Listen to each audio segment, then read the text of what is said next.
Hello बच्चों। तो यहाँ पर देखिए हम लोग एक इम्पॉर्टेंट ओलंपियाड का पेपर आपके सामने लेके आए हैं। सैम्पल पेपर है और ये इंग्लिश ओलंपियाड जो होगा उससे रिलेटेड क्वेश्चंस होने वाले हैं यहाँ पर। तो पहले हम लोग यहाँ पर देख लेते हैं कि क्या पैटर्न रहेगा, क्या मार्किंग स्कीम रहेगी, किस तरीके से आपको पेपर को अटेम्प्ट करना है और साथ ही साथ सिलेबस भी हम लोग यहाँ पर देखेंगे। तो सबसे पहली चीज़ तो ये देखिए, वर्ड एंड स्ट्रक्चर नॉलेज के आपको 30 क्वेश्चंस पूछे जाएंगे। हर एक क्वेश्चन 1 मार्क का होगा। रीडिंग मतलब आप ये समझ सकते हैं, रीडिंग मतलब होता है पैसेज से रिलेटेड क्वेश्चन, कि पैसेज दिया होगा आप पढ़िए और उससे रिलेटेड आप आंसर बताइए।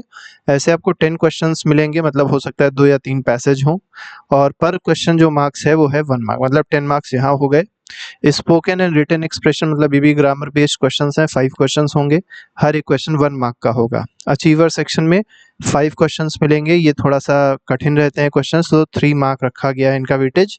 तो टोटल यहाँ पर मार्क्स हो गए 15। ठीक है, तो इस तरीके से पूरा पेपर होगा। 50 क्वेश्चंस आपको टोटल मिलेंगे और टाइम जो अलॉट होगा वो 1 आवर का होगा। 1 आवर से ऊपर आपको टाइम नहीं मिलेगा। पेपर ऑफलाइन है, आपको पता ही होगा। तो चलिए देखते हैं पहले सिलेबस क्या है, उसके बाद क्वेश्चंस को देखेंगे। तो सिलेबस देखिए क्या क्या कहा गया है। तो सेक्शन 1 जो है वो आपका वर्ड एंड स्ट्रक्चर नॉलेज है। इसमें बेसिक ग्रामर है, जैसे noun, pronoun, verb, adjective, articles, ये सब चीज़ें हैं। ठीक है, स्पेलिंग से रिलेटेड। ठीक है, फ्रेजल वर्ब्स, इडियम्स, फ्रेजेस, ये सब चीज़ें आपसे पूछी जा सकती हैं। सेक्शन 2 में देखिए क्या है, रीडिंग से रिलेटेड है। मतलब यहाँ पर आपको न्यूज़ हेडलाइंस हो सकता है दी हो, आपको formal informal letter based questions दिए हो, तो बेसिक चीज़ें होंगी, कोई बहुत कठिन नहीं होगा। ठीक है, पोस्टर मेकिंग, मैसेजेस, इस तरीके आपसे क्वेश्चन पूछे जा सकते हैं। स्पोकन एंड रिटन एक्सप्रेशन में देख लीजिए क्या चीज़ें हैं, जैसे डिसएग्रीमेंट, रिक्वेस्ट, रिफ्यूजल, अपॉलजीज, ये सब चीज़ों से रिलेटेड क्वेश्चन हो गए। अभी हम लोग क्वेश्चन देखेंगे तो ज़्यादा आपको चीज़ें क्लियर हो जाएंगी। और जो चीज़ सेक्शन 1, 2, 3 में पूछी गई है उसी का ही थोड़ा हाई लेवल के क्वेश्चंस होंगे, तो इसको सेक्शन 4 मतलब हॉट्स में रखा गया है। तो चलिए देखते हैं फर्स्ट क्वेश्चन क्या कह रहा है। फर्स्ट क्वेश्चन जो है सेक्शन 1 का होगा। इसमें देखिए कह रहा है, यहाँ पर क्या करना है, डायरेक्शन पहले जरूर पढ़ लिया करिए। Choose the best word phrase to complete each sentence. इस सेंटेंस को कंप्लीट करने के लिए क्या यूज किया जाएगा, ये पूछा गया है। तो व्हाट्स ऑल दैट नॉइज। ठीक है, तो ये पूछ रहा है what's all that noise. What's पहला दिया है हकरिंग, दूसरा दिया गया है हैपनिंग, तीसरा दिया है गोइंग और चौथा दिया है प्लेइंग।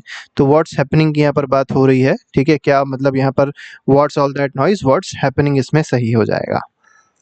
अगला देखिए क्या कह रहा है, when you were a child, जब आप एक चाइल्ड थे, dash to England every year for your holidays. ठीक है, तो ये भी देखिए बहुत आसान सा क्वेश्चन है, बेसिक ग्रामर है। ठीक है, तो यहाँ पर पूछा गया है कि when you were a child, पहला लगा देखिए, have you gone to England every year for your holidays, गलत है। सेकंड देखिए क्या कह रहा है, डिड यू गो, यहाँ पर डिड यू गो होना चाहिए। Did you go England every year for your holidays, यही इसका सही आंसर है। ठीक है, डिड लगेगा, हैव नहीं लगेगा। अगले पे क्योंकि गॉन लगा हुआ है, गॉन मतलब ये होता है जो चीज पास्ट में हो गई है। ठीक है, तो ये भी नहीं है इसमें। ठीक है, तो यहाँ पर देखिए थर्ड में क्या कहा गया है, गॉन तो पहली बात कुछ होता है नहीं, वेंट होता है। ठीक है, गो, वेंट, गॉन, आपने पढ़ा हुआ होगा कि गो होता है, फिर वेंट होता है, फिर लास्ट जो third form of main verb होती है वो गॉन होता है। तो वो यहाँ नहीं लगेगी, यहाँ फिलहाल first form of main verb लगेगी जो है go. How many words are wrongly spelled in the sentence below. अब देखिए आपको कौन कौन से वर्ड्स यहाँ पर गलत दिखाई पड़ रहे हैं, जो स्पेलिंग जिसकी गलत है ये यहाँ पर आपको बताना है। तो नर्स जो दिया गया NURCE दिया है, जबकि नर्स की स्पेलिंग क्या होती है, NURSE होती है, तो ये गलत हो गया। रैप्ड की भी स्पेलिंग गलत है, WRAPPED रैप्ड होता है, तो ये भी गलत है स्पेलिंग, तो 2 हो गया, एक ये। बैंडेज की भी स्पेलिंग जो है वो गलत है। ठीक है, तो चलिए आप लोग कमेंट बॉक्स में लिख के बताइएगा कि बैंडेज की स्पेलिंग क्या होती है, इसको आप लोग कमेंट में खुद लिख के बताएंगे। राउंड इज इट, बाकी स्पेलिंग सही है, तो 3 स्पेलिंग गलत है, सी ऑप्शन इसमें सही हो जाएगा। क्वेश्चन नंबर 4 देखिए, फोर्थ क्वेश्चन में क्या कहा गया, what does it slipped my mind mean. अब देखिए यहाँ पर आपको एक सेंटेंस दिया है, इट स्लिप्ड माई माइंड, इसका मतलब क्या होता है। जैसे आपने सुना होगा कई लोग बोलते हैं दिमाग से बिल्कुल फिसल गया। ठीक है, कोई चीज़ थी दिमाग से फिसल गई, इसका मतलब भूल गए, तो फॉरगॉट टू डू समथिंग, ये इसमें सही हो जाएगा। अब आते हैं रीडिंग सेक्शन, देखते हैं सेक्शन नंबर 2 है। इसमें आप देख सकते हैं यहाँ पर आपको एक पैराग्राफ दिया हुआ है। पहले आप इस पैसेज या पैराग्राफ को पढ़ेंगे और फिर इन दोनों क्वेश्चंस का आंसर देंगे। इसमें कहा गया, most people believe that best time of one's life is childhood. तो बहुत सारे लोगों को लगता है कि जो बेस्ट टाइम होता है वो चाइल्डहुड होता है। There are few responsibilities and no bills to worry about. A child does not have to worry about getting job, making a successful career or doing the household chores. बिल्कुल सही बात है, ठीक है, हाउसहोल्ड कोर्स की भी दिक्कत नहीं होती. This enables a child to have a lots of free time that they can devote to play, which can build up their creativity. This can give children a life that is filled with excitement and new happenings. Having said this, there are times when children might find it difficult to buy all the things they want. When with the insufficient pocket money they get, adults surely have less restrictions in few things when compared to a child. मतलब एक child से related, child centric आपको एक passage दिया गया है. अब आपने अगर पैसेज को ध्यान से पढ़ा होगा तो आप इन क्वेश्चंस को आसानी से कर सकते हैं. तो देखिए इसमें क्या कहा गया. According to the passage, a child does not have to worry about doing the dash. ठीक है, तो चाइल्ड को किस चीज़ की वरी नहीं करनी पड़ती है, तो हाउस होल्ड कोर्स की वरी नहीं करनी पड़ती है. मतलब घर बार के जो काम होते हैं उनकी कोई वरी उसको नहीं करनी होती है. अब अगले में क्या कहा गया, एडल्ट्स हैव लेस. अब एडल्ट्स के पास जो होता है वो कम क्या होता है, लेस क्या होता है बताना है आपको. तो लेस रिस्ट्रिक्शंस होते हैं एडल्ट के पास में. ठीक है, तो एडल्ट के पास कम रिस्ट्रिक्शंस होते हैं, जबकि चाइल्ड के पास जो है देखिए लिखा भी हुआ है यहाँ पर, adult surely have less restrictions. अगले पे आते हैं, क्वेश्चन नंबर 7 को देखेंगे. अब यहाँ पर देखिए क्या कहा गया है, choose the most suitable answer. तो आपको सबसे सुटेबल आंसर बताना है. ये क्वेश्चन एक पूछा गया है, अब आपको इससे रिलेटेड आंसर देना है. मतलब एक तरीके से कह सकते हैं ग्रामर यहाँ पर भी आपकी चेक करी आ रही है. तो इसमें देखिए क्या कहा गया, रॉब एक कोई पर्सन है, पूछ रहा है have you ever eaten something unusual. ठीक है, तो बॉब आंसर क्या देगा, यस. अब आई के बाद क्या लगाएगा, तो आई हैव लगाएगा. ठीक है, तो 7th क्वेश्चन का आंसर क्या हो जाएगा, यस आई हैव होगा. ठीक है, क्वेश्चन नंबर 8 पे आते हैं. 8 में देखिए कपिल कुछ पूछ रहा है और नितिन को आंसर करना है.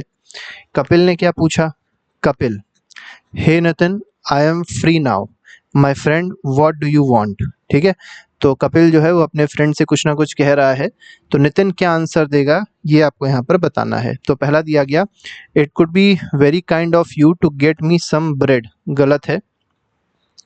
सेकंड में कहा गया I may be grateful if you would get me some bread. ये भी गलत है.